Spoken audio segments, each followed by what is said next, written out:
السلام عليكم ورحمة الله وبركاته. أصحابتي ku xiran channelka marka la soo dhawaada aad iyo aad u mahadsantihiin. Maanta waa Khamiis 20 bisha 2 ee February sanadka 2025. Muuqaalkan waxaan rabaa inaan idin kula wadaago Donald Trump iyo Elon Musk shacabka Mareykanka may doonayaan in ay lacag siiyaan kadib markii hay'adihii dawladda shaqaalihii inta badan la jaray lacagihii wadanka Mareykanka uu ku bixin jiray wadamada caalamka uu siin jirayna laga jaray. Arrintaasi ayaan rabaa inaan idin la wadaago.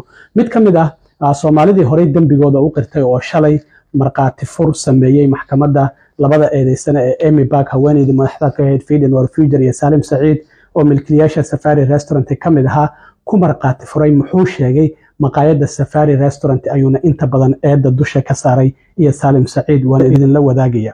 Haweeneydii Ladan Ali oo aan ogeyn in ay lacagtii laaluushka $120,000 ahayd u geysay xeerbeegtida bishii June ayaa hadda waxa la leeyahay iyadoo cabsan ayay shil gashay waana la soo xiray damaanad ayaa lagu sii daayay. Arrintaasina waan idin la wadaagaya balse marka hore aan ku bilaabo. Waan ognahay Department of Government Efficiency ayuu Trump u dhiibay waa kii wasaaradihii dawladda intuu dhex galay hay'adihii dawladda shaqaalihiina inta badan shaqadii laga joojiyay federaalka ahayd lacagihii Mareykanku uu ku bixin jiray caalamkana gabi ahaanba la joojiyay. Marka Elon Musk waxa uu leeyahay Department of Government Efficiency ama DOGE hadda waxa ay save gareeyeen lacag gaaraysa 55 bilyan meelaha qaar 8 bilyan ayaa la leeyahay meelaha qaar 8 milyan ayaa la leeyahay. Marka lacag fara badan ayaa kullay uu save gareeyay sida darteed waxa uu soo jeediyay in qof shacabka Mareykanka qoys kasta $5,000 la siiyo. Arrintaasi waa uu ka dhawaajiyay Trump oo isaguna shalay ka hadlayay shir dhinaca maalgashiga oo Sacuudigu ay soo qaban qaabiyeen oo ka dhacay Miami, Florida. Shirkaasi oo FII Priority Summit la yiraahdo ayaa waxa uu sheegay in lacagtaasi la badbaadiyay oo shacabka dawladda Mareykanku ay save gareysay loo baahan yahay 20% in shacabka Mareykanka la siiyo. Trump ayaa arrintaasi dhahaya 20% wuxuu yiri deynta Mareykanka lagu leeyahay ayaan ku gudaynaa. Marka Trump oo arrimahaasi shalay ka hadlayay shirka waxa uu yiri which is now really waging war on government waste, fraud and abuse, and they're curbing inflation and saving taxpayers billions and billions of dollars every single day. And there's even under consideration a new concept where we give 20% of the DOGE savings to American citizens and 20% goes to paying down debt, because the numbers are incredible, Elon. So many billions of dollars, billions, hundreds of billions, and we're thinking about giving 20% back to the American citizens and 20%. Marka sida muuqata Trump iyo Elon Musk oo labaduba la hadlay Fox News laba maalin ka hor oo si wada jira ula hadlay ayaa waxa ay leeyihiin lacag fara badan oo dawladda Mareykanka bilaa micno ay ku bixin jirtay ayaan hadda badbaadinaa. Sida darteed waa in shacabka Mareykanka dib loogu celiyo oo shacabka Mareykanka lacagtaasi la siiya. Waan arki doonaa xilliga lacagtaasi imaanaysa qaabka lagu bixinayo ma intaas ay noqon doontaa 5,000 oo Elon Musk uu sheegay ma ka yaraan doontaa ma ka badnaan doontaa. Arrimahaasina sidoo kale wayna arki doonaa haddii aan la idmo. dhinaca kale dacwadda Minneapolis maxkamadda uga socota haweeneydii Amy Park ay madaxda ka ahayd Feed and Future iyo Salim Saeed oo sidoo kalena maqaayadda Safari Restaurant milkiilayaasheeda ka mid ahaa ayaa shalay waxa ay gashay toddobaadkii labaad ayay socotaa.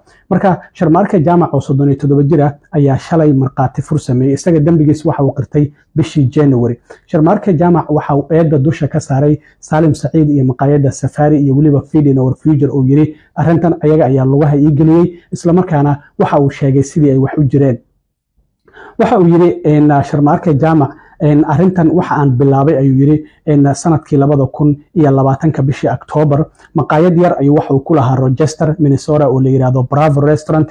waxana uu sheegay in dhammaanba cuntooyinkaasi uu soo sheegayay in caruurtaasi uu siiyay ay waxba kama jiraan ahaayeen.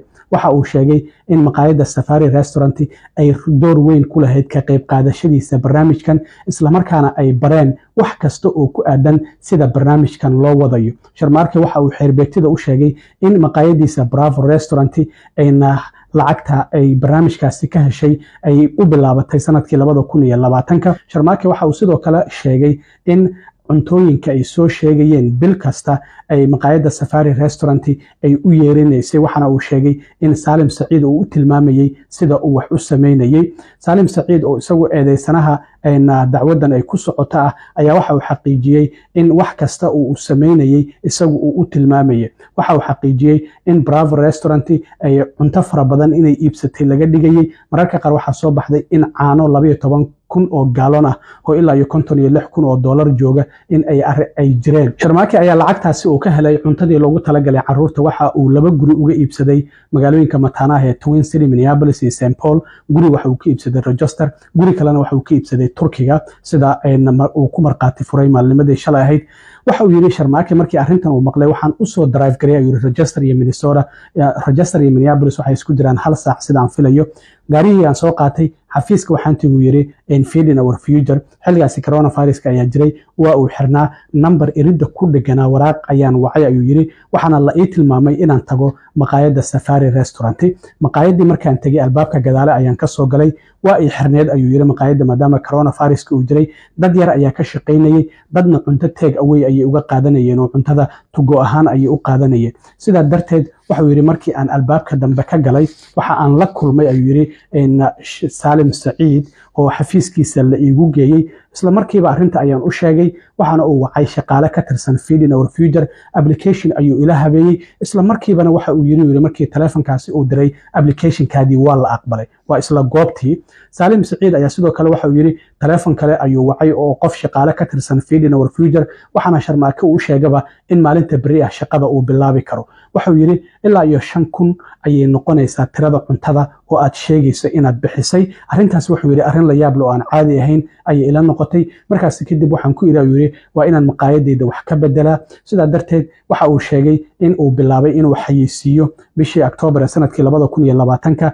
maadaama Rochester ay maqaayadu ku tiilay iskuulada public ah waalidiintii ayaan waxaan ku yiri cunto free ah ayaa jirta ee hal yimaado. marka waxa uu yiri cuntada aan bixinaynay iyo mid aan soo sheegaynay farqi weyn ayaa u dhaxeeya ayuu yiri. waxa uu sheegay jeegiisii u horeeyay inuu ka helay Feeding Our Future oo in ka badan 530 kun oo dollar ahayd bishii December sanadkii 2022 October ayuuna bilaabay sida uu sheegayo.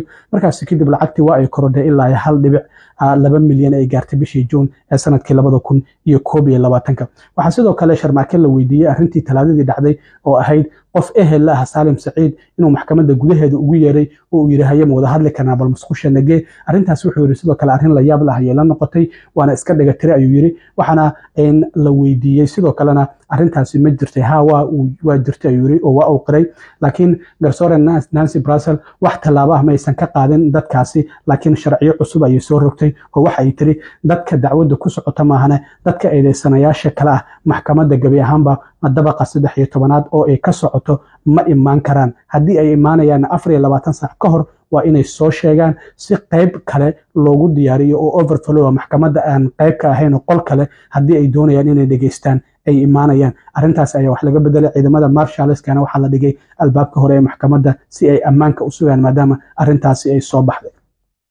marka ninkii Sharmaake waxa uu si gaar ah farta ugu fiiqay maqaayadda Safari Feeding Our Future iyo waliba Salim Saciid uu yiri arrintan ayaga ayaa ii tilmaamayay waxa aan sameynayay wax kastana iyaga ayaa igu amray. sidaa darteed ayaa marqaati furkaasi uu ku sameeyay maxkamaddu maanta oo Khamiis iyo bari Jimcaha waa sii socon doontaa toddobaadkii labaad ayaa la filayaa Jimcaha inuu soo gabagoobo. dhinaca kale haweeneydii ladan Cali oo 32 jirka ahayd oo bishii June inta Seattle ka timid lacagtii 120 kun oo dollar u geysay xirbeegtida ayaa Minnesota ay joogtay dambigeeda ayay qiratay waa lala socday dhaqdhaqaaqeeda. waxa la leeyahay galabnimadii Jimcaha 5:15 daqiiqo ayaa waxa la leeyahay iyadoo gaari wata oo cabsanay shil gashay waxayna shilkaasi ku gashay Highway 55 gaari kale ayay gadaal uga dhacday labadii gaariga ay ku dhacday keediba wadada ayay ka baxeen. markaas kadib waxa ay diiday inay gaarigeeda ka soo baxdo daaqada passengerka midda iyadoo gaariga ay ka wada maahna midda passengerka oo furan ayay iska dhaqaaqday. boolis ayaa waxa uu ku joojiyay Highway 62 ama Highway 62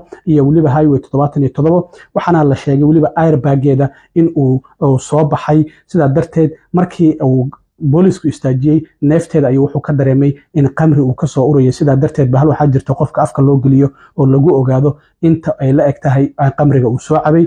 Minnesota sida sharciga waa 0.8 la ogol yahay 3 jeer ayay ka badneed ayaa la leeyahay inta la ogol yahay oo sharciga Minnesota uu ogol yahay. sidaa darteed waa la xiray xitaa waxa uu leeyahay booliska markii uu xiray kadib uu xabsiga u sii waday waa ay qaylinaysay xitaa ayna jeebooyinkii ku xirnay isku dayaysay inay iska furto. sidaa darteed xabsiga markii la geeyay talaadadii ayaa 12,000 oo damaanad ah lagu soo daayay maadaama qofkan qof horay maxkamadii ugu socotay ahayd in xukunkeedana garsoore gacanteeda uu ku jiray hadda waxa la leeyahay mar kale ayaa maxkamad loo ballamin doonaa maadaama in arinteedii sii deynta ay xadgudub ku sameysay qofku markuu sidaan oo kale maxkamadii si shuruud ah lagu sii daayo maadaama dambigeeda ay qiratay waxa la yiri Minnesota kama bixi kartid waxana arintaas maadaama ay ku xadgudubtay hadda maxkamad ayaa laga wici doonaa damaanad ayaana lagu soo daayay hadda iyadoo cabsan ay shil gashay ayaa la leeyahay oo la soo qabtay aad u mahadsantiin asxaabta intaan mar kale kulmi doono waa saaxiibkiin cilmi waaro idin la sida iyo nabadgelyo